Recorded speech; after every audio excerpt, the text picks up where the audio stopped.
Presenting now is Alfred Patrick Addaquay, PhD. He serves as a senior lecturer in the Department of Music at the University of Ghana, Legon. His research encompasses musicology, music theory and composition, music education, as well as the analysis of instrumental, choral, traditional, popular, folk, and various other musical genres. His scholarship encompasses African music, composition, pedagogy, analysis, and enquiries into musical identity. He has contributed to various journals, including Music Analysis, Music Education Research, Philosophy of Music Education Review, Journal of Scholarly Publishing, Globalization, Societies and Education, African Arts, and other related academic publications. He will be presenting from Representing African Music to Representing African Musics, Agawu, Plurality, and the Conditions of African Musical Identity Today. Thank you so much. So, good evening, everyone. Good evening, distinguished keynote speakers, colleagues, scholars, composers, performers, students, and friends. My presentation today is titled From Representing African Music to Representing African Musics, Agawu, Plurality, and the Conditions of African Musical Identity Today. I begin from Kofi Agawu's 2003 intervention, but I want to push the question further. If Agawu challenged how African music has been represented, then I want to ask whether the singular category African music can still carry the complexity of African musical life today. Let me begin with a simple provocation. When the world hears that an African musician is coming, what does the world expect?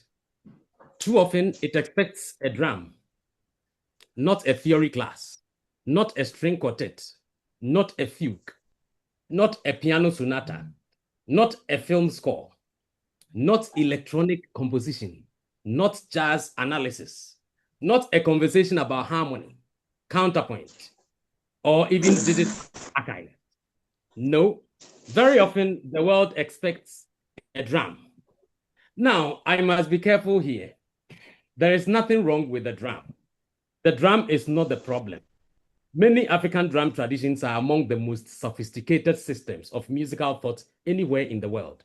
The problem begins when the drum becomes a prison. The problem begins when African music is represented so narrowly that African musicians are welcomed into global music spaces only when they arrive wearing the costume of other people's expectations.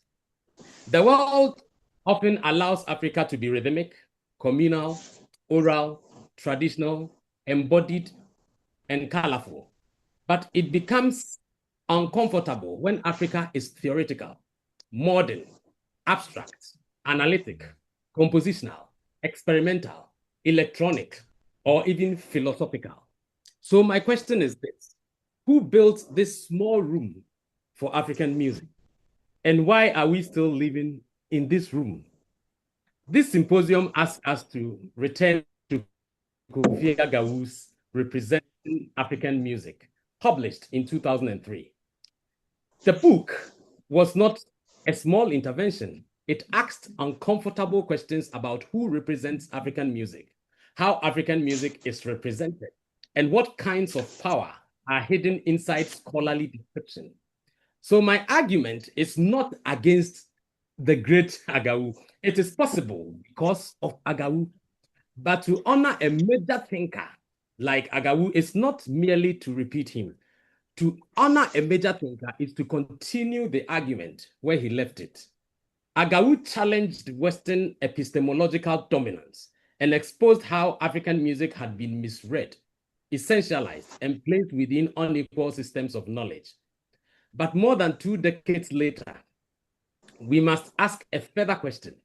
If Agawu helped us rethink the representation of African music, can the singular phrase African music today still carry the complexity of African musical life? In 2003, the singular may have functioned strategically. However, it may become a problem that we must examine today. Let us be honest about the history.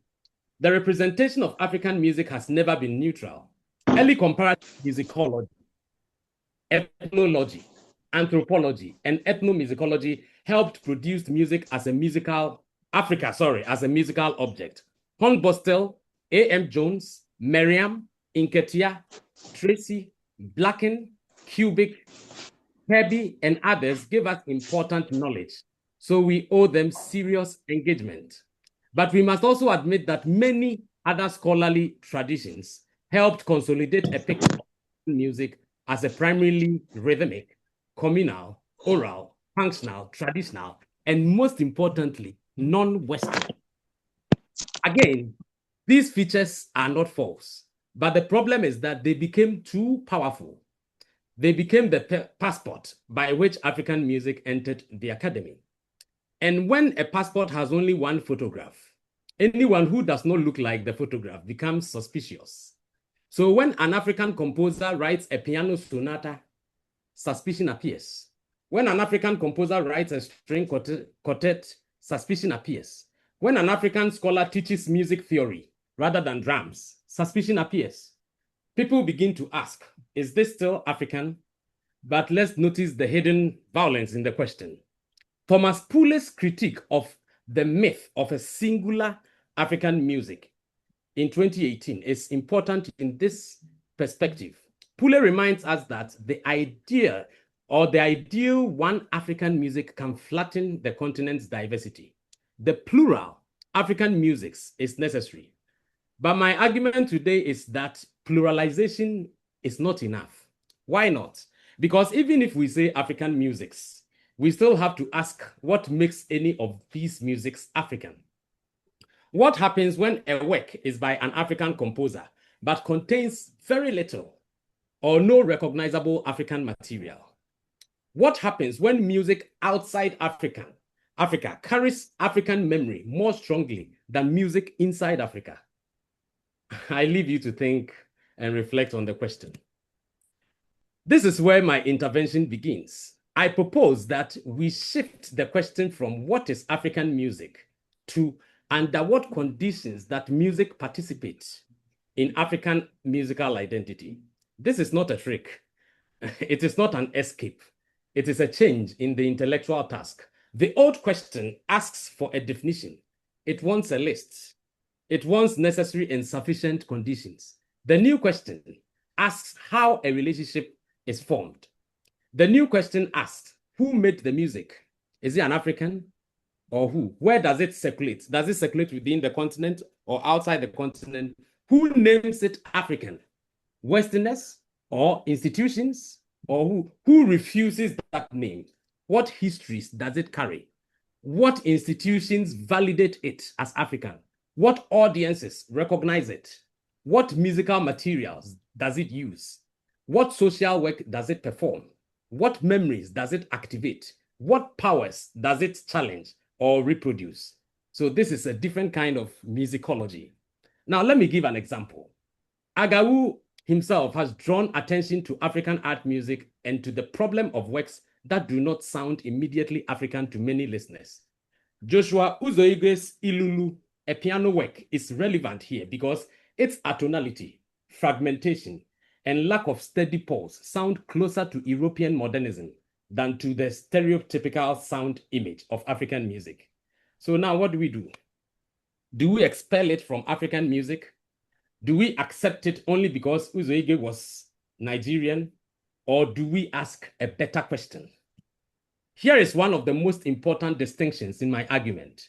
Music made by Africans and music that participates in African musical identity may overlap, but they are always not identical.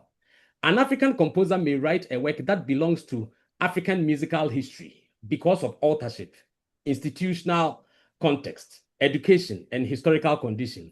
But that same work may contribute very little to African musical identity in terms of sonic and procedural terms. This distinction protects African creative freedom without making African identity automatic. This matters because we must avoid two weak answers. The first weak answer says, everything by Africans is automatically African music. That is too loose. The second weak answer says, only music that sounds traditionally African is truly African. That is also too narrow. My argument tries to find a more difficult middle position. African musical identity is not automatic, but neither is it locked inside drums, villages, or inherited sonic stereotypes.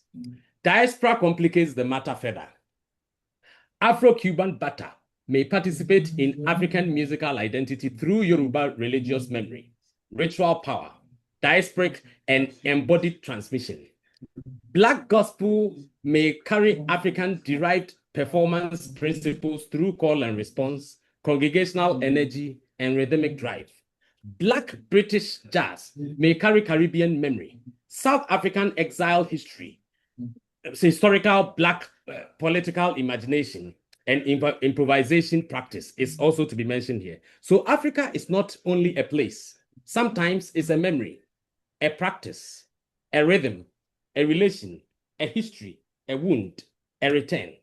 Electronic and digital cultures also challenge old definitions. Francis Bebe's use of electronic textures, Sansa guitar, overdubbing, and Cameroonian materials contests the idea that electronic sound belongs mainly to Euro-American modernity. Halim Eldab's The Expression of Za reminds us that African and African diasporic histories are also present in early electronic experimentation. Today, Kom, Amapiano, Kuduro, Afro House, and Afro Beats with the S influenced club production show that African musicians are not merely preserving the past, they are producing the future. This matters because representation has consequences. When African music is represented narrowly, African musicians suffer, African scholars suffer, African composers suffer, African students suffer. A Ghanaian scholar arrives in a Western university, and before he opens his mouth, someone has already imagined the drum he will teach. A Nigerian composer writes a string quartet, and someone asks why it does not sound African. A North African practice is treated as marginal because it is too Arab, too Islamic, too Mediterranean, too inconvenient for the sub-Saharan picture. This is not only a musical problem, it is indeed an epistemic problem. And now we must think digitally. We are no longer dealing only with books and field recordings. In the modern world, we are dealing with platforms, metadata, recommendation systems, digital archives, AI training sets, YouTube categories, Spotify playlists, TikTok sounds, and global branding. If African music is represented narrowly in these systems, misrepresentation will no longer sit quietly in a library. It will circulate globally at algorithmic speed. And if AI learns African music only from djembe loops downloaded from the internet, then the algorithm becomes another colonial ethnomusicologist, only faster. Let me slow down here, because this is the center of the argument. After Agawu, the task is not simply to say African music has been misrepresented. That has been said. The task is also not to say African music is plural. That too is now clear. The harder question is this: when does a musical practice become meaningful as African? This is why I use the phrase conditions of participation. I am not asking whether a work is African enough. That question is often lazy. It behaves as if African identity is a police checkpoint. It listens for drums, call and response, pentatonicism, indigenous language, village context, or ritual function. And when those things are absent, it becomes suspicious. But serious musicology cannot continue to work like that. So I propose 5 conditions that we must analyze. The first, sound and structure. We have to listen. We still have to analyze rhythm, form, timbre, melody, harmony, texture, language, repetition, improvisation, and process. I am not saying sound does not matter. Sound matters, definitely, but sound alone cannot carry the whole burden of identity. Second, let's look at authorship and agency. Who made the music? Who performs it? Who claims it? Who refuses the claim? A work by an African composer may carry African historical significance, even when it does not display obvious African musical materials. At the same time, authorship alone cannot solve everything. The question is not merely who made it, but what kind of relation the work establishes with African histories, communities, and musical thoughts. Third, history and memory. Some music carries Africa not through surface sound, but through memory. Diaspora music may carry Africa through wounds, ritual survival, migration, return, and reinvention. African art music may carry Africa through colonial education, mission schools, conservatory training, nationalism, church history, and post-colonial creativity. These histories are not decorations. They are part of the music's meaning. And the fourth, use and reception. Music becomes African not only because of what it contains, but because of how it is used and heard. A song may become African through ritual use, political struggle, community memory, festival performance, national ceremony, church practice, or diasporic recognition. Meaning is not locked inside the score of the recording. It emerges through social life. And the last is institutional naming. This is where the matter becomes dangerous. Who names the music African? A university syllabus, or a streaming platform, a record label, a museum, a journal, a festival curator, an AI training set, and an award scheme, a colonial archive? Once institutions name music, they do not merely describe it, they organize how future listeners will hear it. So my argument is this: African musical identity is not a fixed essence waiting to be discovered. It is a relation formed through sound, authorship, history, use, reception, and institutional power. This allows us to honor the drum without allowing the drum to become a prison. It allows us to analyze African art music without embarrassment. It allows us to hear electronic music, diaspora music, sacred music, choral music, orchestral music, and experimental music as part of African musical life when the conditions support that hearing. And now we can return to Agawu with a sharper question. After representing African music, the task is not only to represent African music better, it is to ask what conditions make African musical meaning possible in the first place. Perhaps we must move from representing African music to representing African musics. But even that is not enough. We must move from representing African musics to analyzing the conditions under which musical practices participate in African musical identity. That, for me, is the question for the future. The question should not be, is it African enough? The question should be, how does it become meaningful as African? By whom? For whom? Under what histories? Through what sounds? With what consequences? In the end, my argument is not that African music does not exist. It exists. It has historical force. It has cultural power. It has sonic realities. It has institutional presence. It has emotional recognition, but it does not exist as a single essence. African music is not a locked box. It is a contested field. It is made and remade through history, struggle, creativity, memory, movement, scholarship, and sound. So I end with one final question. If African music is always changing, why do we keep representing it as if it must remain recognizable to the past? Perhaps the greatest respect we can give African music is not to preserve it in a museum of expected sounds, but to allow it the full freedom of historical life. Thank you. Thank you very much for your presentation. We're going to go straight into questions. Yeah, I can see a number of hands raised. So maybe we start here with Sunday Oluwashio. Yeah, thank you. And thank you You're so welcome. much, Dr. Addaquay. You're welcome. I'm just curious. I mean, I appreciate your move from asking whether a work is African enough or to asking how it becomes meaningful as African. But Yes, could sir. you please clarify how the criteria you name, such as sound, authorship, history, use, reception, and institutional power, relate to one another, and more importantly, how they equally are they equally weighted, or are some necessary for a musical practice to participate in African musical identity? All right. Thank you. Thank you so much. Unfortunately, there is a concert going on at my background, so I'm struggling to hear most of what you asked. But I think I may have an idea, so let me try and answer.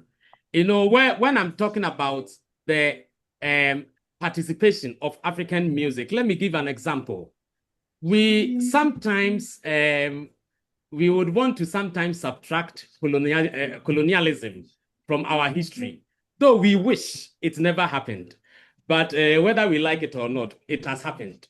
So it is now part of African history. And once it is part of African history, then it means that we must accept that colonialism gave birth to African art music in one way or the other, or let's say to art music, which later became African art music. But because colonialism was also very effective, we still have Africans that compose in the vein of Westerners. But the question is that if we also think they are not part of African music, if an African composes a pure Western piece or a string quartet, which is very close to a Western piece, but have few African works, a few African elements, and we do not want to consider that as African music, then it means that we are trying to say that such works do not have any stand. But I am saying that such works must be part of African music. It must be documented as part of African music, but under the condition that because of colonialism, so that will come to history, that historically there was a time that we were led by a group of people, and those group of people taught us music in a particular way. Therefore, we have composers that might compose in a particular vein, or we have composers that we want to combine both elements, and we have composers that would want to stick with the pure African. So that is what I'm talking about. So if I'm talking about the I mean, sound, I'm talking about. So yes, please. I accepted, what you said, which, so I've also gone Yes, past please. that. I'm only trying to interrogate the criteria that you proposed, you know, that you Okay. propose sound, you propose authorship, you Yes. propose reception, you propose histories, propose use. For instance, let me mention a case. Akimba, in his paper on text setting in African music, or sort of, it's a Yes. 2001 paper. Yes. He said that, oh, Yes. can the music be African without the reception from Africans? You know, Okay. and you also talk about reception, as Yes. one of the criteria that we should look out for in whatever way we want Yes. to categorize. So I'm just asking you that would reception be the primary criteria, or are these sound, authorship, history, use, reception, institutional power, are they related in trying to form a judgment about what an African music is? Or African music is just anything that comes from anywhere? Oh, okay. Now I think I understand. No, so when I'm talking about the use of the reception, so you are looking at the fourth and the fifth, whether they are the main. I have not really sat down to, decide which will be the main. Talking about the history, the authorship, the sound, the reception, and the institution. But as you're saying, yes, they can relate in one way or the other because as I mentioned, a song may become African through ritual use, political struggle, community memory or something, festival. And institutional naming, I'm not restricting it to universities only, or I'm not restricting it to a particular, because even streaming platforms also have their categories. When you go to any streaming platform, Spotify, anywhere, and you type African music, they also have their categories they give, award schemes and all that. So in one way or the other, they are linked, but as in which one is the main, I was thinking it's more contextual, you know. But anyway, I will also accept any suggestion from you, because this is not a paper yet. I'm still developing it. So any suggestion is welcome. Thank you. Thank you. I think we're going to go to the room now and see if there are any questions in the room. We'll take maybe one or two more before we move to the next presenter.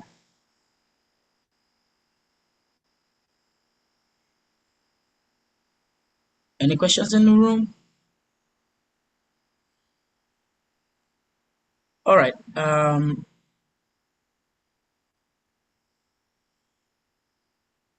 Okay.